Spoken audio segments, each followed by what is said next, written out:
Olá! Prosseguindo no estudo do Evangelho segundo o Espiritismo, no capítulo 27, Pedi e obtereis, há o tema preces inteligíveis. Allan Kardec coloca uma passagem do Novo Testamento que trata deste assunto. Se eu não entender o que significam as palavras, serei um bárbaro para aquele a quem falo, e aquele que me fala será para mim um bárbaro. Se oro numa língua que não entendo, meu coração ora, mas a minha inteligência não colhe fruto.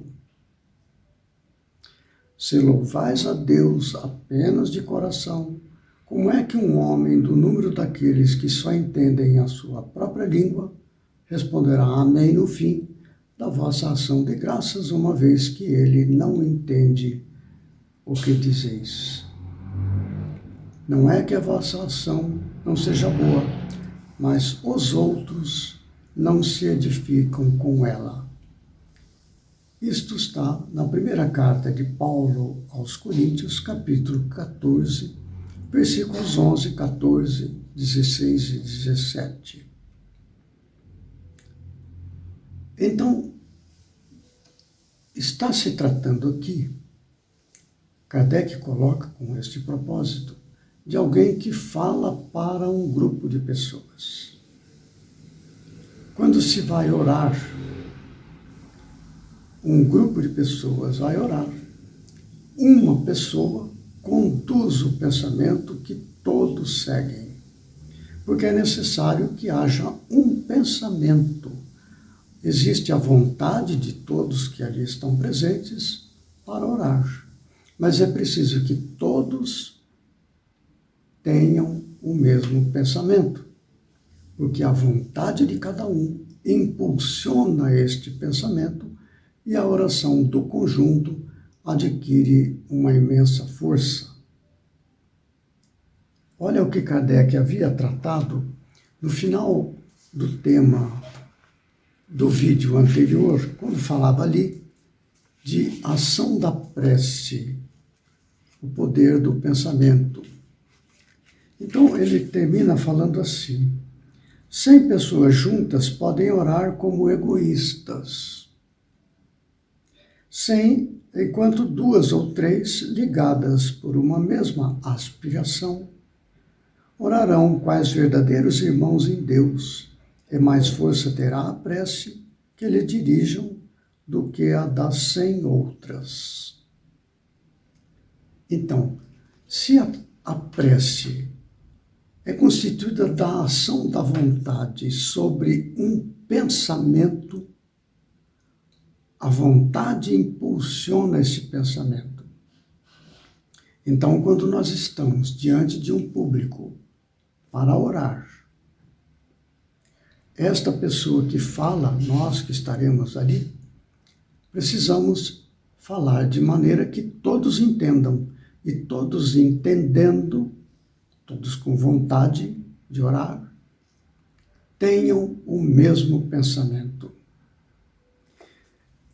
Allan Kardec, ele prossegue, então, comentando esta passagem, dentro deste objetivo, alguém induzindo a alguém a orar em conjunto. A prece só tem valor pelo pensamento que lhe está conjugado.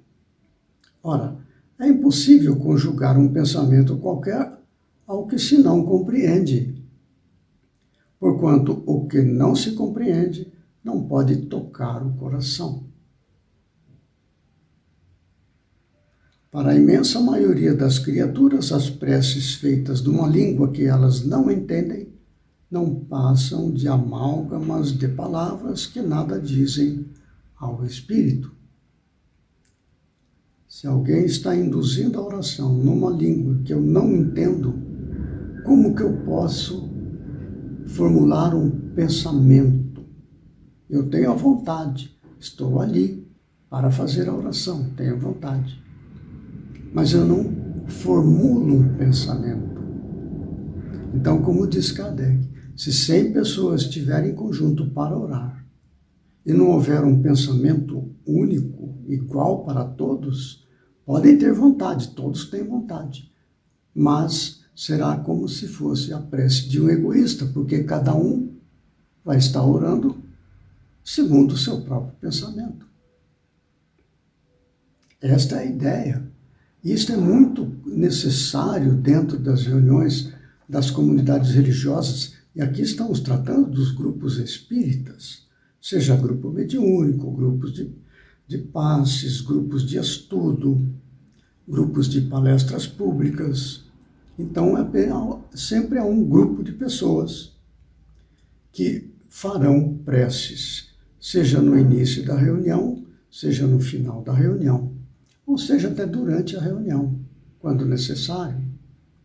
É necessário, então, que um fale, de maneira que todos entendam, e unidos neste mesmo entendimento, formulem o mesmo pensamento. Sob a vontade de cada um, este pensamento único ganhará uma impulsão poderosa. Mas por que Kardec fala que quando cada um ora por si mesmo, é como a oração de um egoísta? Não é que esteja errado que alguém faça oração individual, absolutamente. Mas a palavra egoísta está no sentido da pessoa orar segundo os próprios interesses, formulando seus próprios pensamentos, ainda que nobres e elevados, é uma pessoa, um pensamento. Mas por que é importante que haja uma união de esforços comuns para um único objetivo? Porque desta maneira nós estaremos exercitando e destravando em nosso íntimo o sentido de comunhão. Mas o que interesse tem isto? Este é um objetivo para o qual caminhamos quando nós nos elevamos para alcançar o reino dos céus. O reino dos céus tem esta característica de união com Deus, amar a Deus sobre todas as coisas, e a união com o próximo, amar o próximo como a si mesmo. Isto caracteriza o estado íntimo do reino dos céus, união com todos. É característica do reino dos céus. Eu e o outro somos um. Esse esforço da oração em conjunto tem esta característica extraordinária no despertamento e o desenvolvimento da nossa manifestação na vida, de atingir o grau de comunhão com tudo que existe e, portanto, com Deus, ou de união com Deus e, portanto, com tudo o que existe. Então veja o propósito deste tema, preces inteligíveis, para que todos possam se unir sob o mesmo pensamento, impulsionado pela vontade de cada um, mas para o mesmo pensamento. Olha o poder que isso tem. E Kardec, então, prossegue. Para que a prece toque, é preciso que cada palavra desperte uma ideia. E desde que não seja entendida, nenhuma ideia poderá despertar. Se não há ideia, eu não formulo um pensamento. Não é? Será dita como simples fórmula, cuja virtude dependerá do maior ou menor número de vezes que a repitam. Muitos oram por dever, alguns mesmos por obediência aos usos, pelo que se julgam quites, desde que tenham dito uma oração determinado número de vezes em tal ou tal ordem. Deus vê o que se passa no fundo dos corações, lê os pensamentos e percebe a sinceridade. Julgá-lo, pois, mais sensível à forma do que ao fundo é rebaixá-lo. Então veja a importância que Allan Kardec está dando a este tema, assim como Paulo de Tarso, orientando a igreja de Corinto, nos deixa a lição.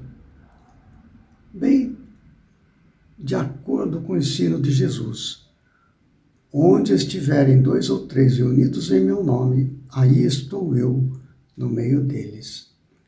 2 ou 3 reunidos em meu nome, ou seja, sob o mesmo pensamento.